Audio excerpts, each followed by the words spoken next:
Well, hello there. It is good to see you again, and welcome back to the OKR Cohort video and podcast series. I'm your host and moderator, Ryan Ruff. It is great to be back with you today. And as always, I have the stars of our show, the co-owners of OKR Cohort. That's Denise Canfield and Nizar Koja, joining me for another great conversation. And in today's episode, we're going to be identifying another massive challenge, frankly, that faces so many organizations out there. And Denise and Nizar and we're going to unpack, of course, what this challenge is, why it's a challenge even in the first place, and then, of course, offer some steps, some strategies, solutions, really, to how you and your organization can charge right through it and come out better for it on the other end.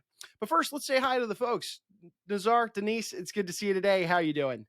Hi, Ryan. Good to see you today as well. Glad to be here. Good morning, Ryan. We're doing great and very excited for this conversation today. Yeah, we've got a really good one, keyed up for our audience today. And Nizar, I'll toss things over to you to frame things up for the audience today. What is this big challenge and the topic of conversation that we're going to be covering today? Certainly, Ryan. Duplicating efforts can occur when multiple individuals or teams are working on the same task without being aware of each other work. This can lead to the complete waste of time and resources, as the work may need to redone or significant efforts may have been invested in an unnecessary task. Yeah, sure. Duplication of efforts and work, man, it can be a frustration, if anything, for any organization. I want to get into the why then, Nizar. Why do you feel this is even a challenge in the first place for so many organizations out there? Yeah, sure. And as a capacity and demand are crucial factors for any organization's success. One common problem we see is that the many organization lack a proper mechanism for understanding and aligning their capacity and demand. As a result, some people within the organization are flooded with work, and while others are coasting. Denise, you want to elaborate a little bit more on that?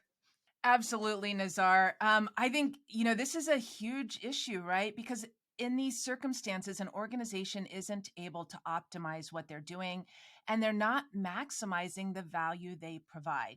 So, if their capacity and demand is out of sync because they are duplicating efforts, right? This has a huge direct impact on their financial health. And they may find that they are spending more money than necessary and not getting enough out of most of their resources and their people. And we've talked about this a lot, right? When you have that duplication of effort, the engagement becomes an issue, and you're just not delivering value within your organization and outside the organization.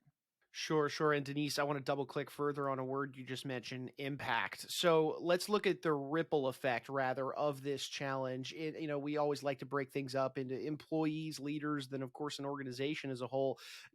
Nizar, or rather, Denise, talk to me about this ripple effect. How does this challenge really fester if it's left unattended?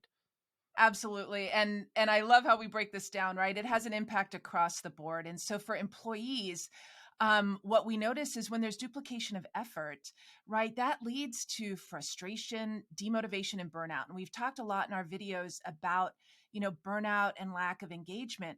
But this happens hugely when you have this duplication of effort, when you have perhaps two products that do the same thing, maybe in slightly different ways, being built in two parts of your organization.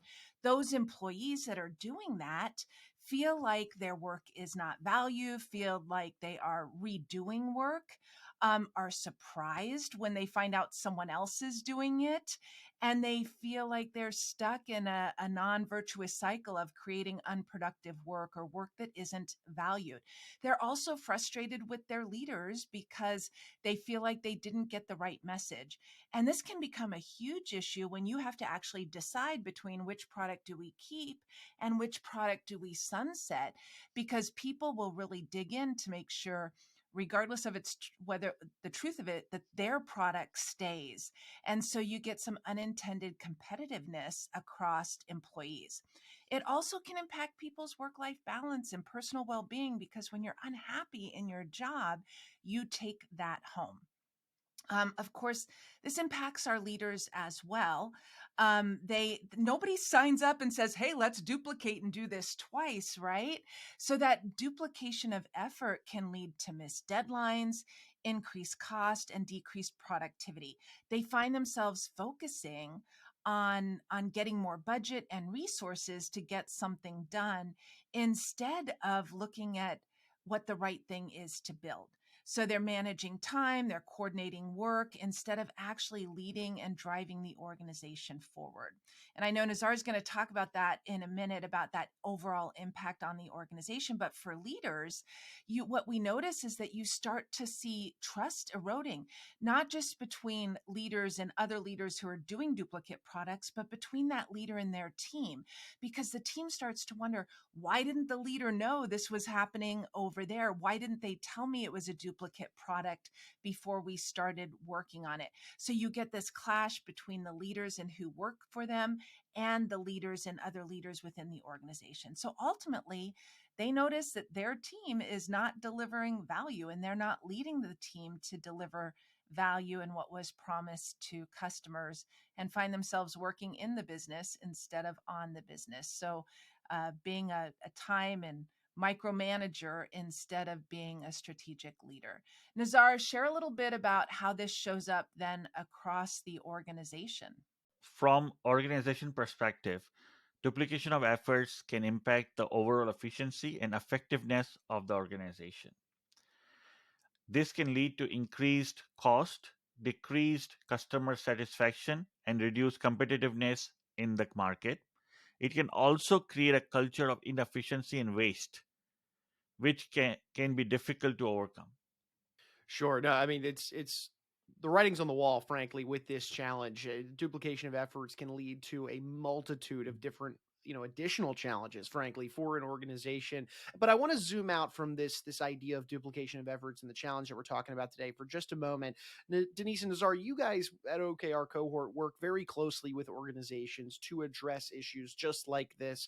And for our audience who might not be as familiar with you as, of course, I am, why don't we bring them up to speed a little bit on what it is that you guys exactly do with organizations and how you swoop in to help address challenges like these? Absolutely. Well, leaders hire OKR Cohort to actually solve this problem, Ryan. So, to help us shift the focus of their organization from activities to outcomes and to identify where duplication is happening and then eliminate duplication and help embed purpose in their work. In essence, we help them focus on the right things, get transparency across the work that is happening so that they can achieve their strategy. Nizar, do you want to talk a little bit about what OKRs are? Definitely. OKR stands for Objective and Key Result. It is an outcome focused goal setting framework that helps organization to align and connect strategic intent to work.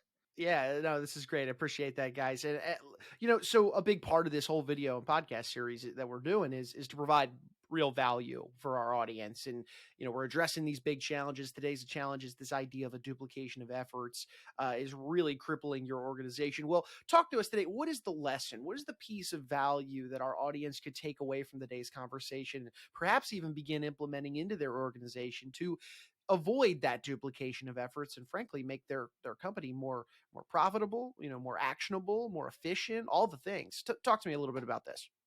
Definitely, Ryan. To address this challenge, organization needs to implement a proper mechanism of understanding and aligning capacity and demand. This is where OKRs, objective and key results, can be powerful tool.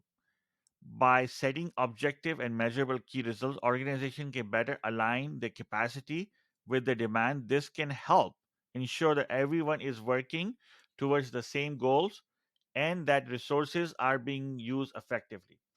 Additionally, OKRs can help identify areas of duplication and encourage collaboration and communication between teams, leading to more efficient and productive work. Here's some example that how OKRs can be used to align and share goals among multiple teams within an organization. Suppose you're working for an e-commerce company and you are responsible for the website development team, while your colleague leads to digital marketing team to align and share goals. You could use the following OKRs, right? So first of all, OKRs needs to be co-created among teams as well as for the organization. So consider that you have organization level OKR where you are growing website traffic and revenue, where we focus on certain key results at the top of the house. Increase website traffic by 25%, SEO, increase revenue by 20%, or increase website load time for under 3 seconds. And these are the key goals for any organization or e-commerce or internet organization to follow through to be successful on the market. And now let's go to the next level down, when you and your colleague could then create team level OKRs that support this overall objective. For example, your website development team could create the following OKRs, right? So think of it, objective could be improve website user experience. And then your key results could be reducing website load time to under 3 seconds. That very well complement your overall organization OKRs. Then you improve website features that improves by user experience by decreasing 3 or number one clicks. So the user experience is very key, that how fast your user can get to the point that they're supposed to. And and then one other part was we looking at it that ensure website is 100% accessible for those who are colorblind. So we have to be very specific on your key results as well, where your focus needs to be. On the other side, your colleagues digital marketing team could create their OKRs, and their objective could be increase website traffic through SEO and PPC advertising, right? So that's a whole goal for them. And then how they measure the success through key results is by increasing organic traffic to be website by 20%, increase paid traffic, and reduce bounce rate by 10%, increase average time spent on the website by 15%. If you are as a digital marketer, your stickiness to the website is very key to them. So by aligning and sharing OKRs, both teams are working towards the same overall objective and can support each other in achieving their respective goal.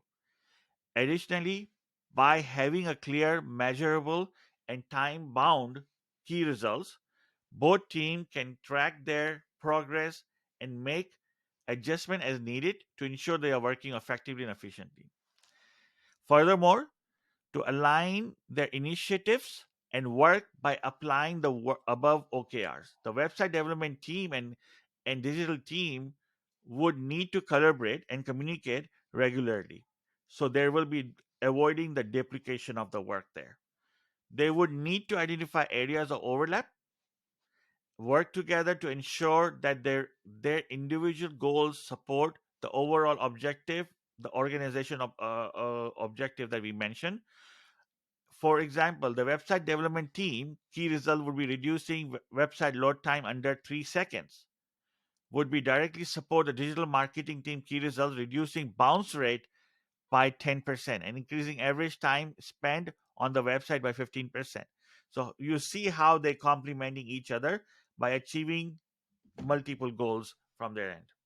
Similarly, and then in order to ensure alignment, the two teams would need to schedule regular check-ins, review progress, and making sure that if there is a need for adjustment, they can adjust their goals and outputs.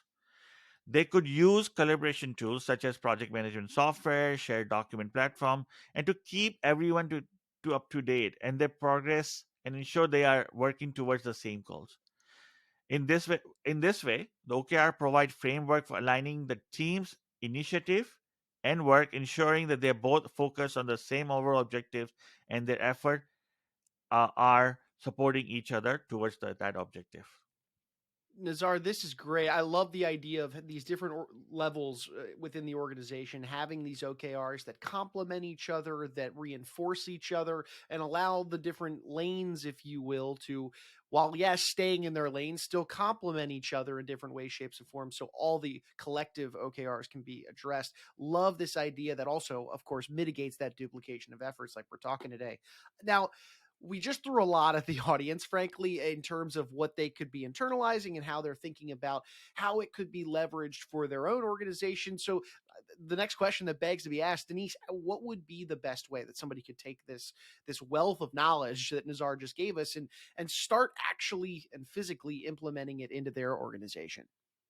Thanks, Ryan. I think it's a great question, right? It's like it's a ton of information, and to us, it's really simple and it's really clear, right? We do some co-creation, we make these OKRs transparent, and then we operationalize them throughout the organization. And that may not be as easy as it sounds to you. So for us, we recommend just reaching out and let's have a conversation. Let's understand your specific problem. And let's do that by scheduling time with us. And so you can grab time on our calendars by clicking the link that we have here, or just by reaching out on LinkedIn or through our website. So the first step is just grab some time and let's talk. Let's understand your problem and talk a little bit about how OKRs can help you. Fantastic. And Denise, we all love a good story, right? We all can connect to one. I think it would be super helpful for the audience if they could hear maybe an example of leveraging OKRs to address this idea of mitigating a duplication of efforts. Do you have a client story or an example that comes to mind? Absolutely, Ryan. And I think it's a good one, right? We were working with a technology company that the way they were organized, they had their products set up in different business units. And because of that, when planning occurred, it wasn't always clear where features and solutions were going to be developed and integrated into products. So, as the company was trying to be innovative and be a market leader, they'd have an idea, they'd talk about it in meetings. And then, just like people do, right? Great leaders would be like, oh, I think we could plug that in here. Or another leader might think we can plug it in here. And that was happening. And what we realized was that we were actually bringing duplicate products to market and confusing our customers and our employees. And so what we did was we worked with them to set up, a more intentional cross-functional offsite to create OKRs and to have the hard conversation about which products really meet the long-term needs of our strategy. Clearly identifying where ownership of the products lay and determining, what products would be sunset and how we would move forward and how we would then reallocate resources and get focused on the right products. So we did that, right? We realigned resources to the right places to get the right product development happening. We created those org level OKRs in that group. Then each leader went away and created their aligned OKRs so it would be really clear. Some of that wasn't as transparent early on because we couldn't immediately say we were going to sunset a product, right? This is very sensitive. So you had to work with the organization, with the people who were working on that product to build that sunset plan and get them engaged in the process so they didn't feel like something was happening to them. They felt like they were proactively doing this and they understood the why. So over a time period, we slowly sunsetted those duplicate products and moved customers to the integrated solutions or to those other products because they're never exactly the same, right? And so we had to work to make sure the capabilities existed in the products that we were keeping and that we could bring our customers along in a way that kept our customers for life. And in fact, that's what happened, right? Our customers became more sticky. They shifted to the new product, and then they had multiple integrated products from us that kept them happy with the solution that we offered and getting them to stick with us and have that reoccurring revenue and customers that stayed. So the key here was really in identifying the duplication, getting clarity together on where ownership occurred, and then completing the work and collaborating together as that work was done. And it ended up being a real success story. Yeah, I would say so. That's a fantastic example. I appreciate you sharing that one. So for the audience out there, maybe that story is resonating with them. Again, one final time, Denise, what would be the best way that they can get in touch with you and your team to, just like you said earlier, grab time on your calendar and open up a dialogue? Absolutely. So we just want to start a conversation, open that dialogue, as you said, Ryan. And to do that, you simply schedule time on our calendars by clicking the link below or putting that link in your URL, or simply reaching out via LinkedIn or on our website so that we can grab time to have that conversation.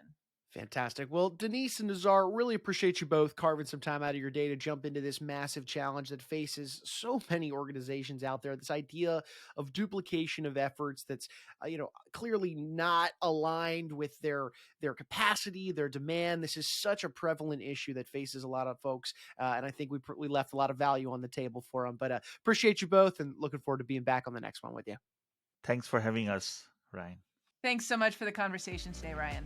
Of course. And hey, look, folks, we want to take one final moment, as always, and say thank you to you guys for stopping by and being with us here on the show today. If you took anything away from today's discussion, you benefited from it in any way, shape, or form, well, go ahead and hit that subscribe button then on whichever platform you checked us out on. That way, you never miss out on a future conversation between Denise, Nizar, myself, where we unpack these massive challenges, really, that are facing, yes, the employees, yes, the leaders, maybe even the customers themselves, with so many organizations across our country. We're going to be dissecting these problems, providing that value and solutions to these issues, and we'd love to have you be a part of those future discussions. For Denise, for Nizar, I'm Ryan. We're going to go ahead and say so long, but we appreciate you stopping by and being with us on the OKR Cohort video and podcast series.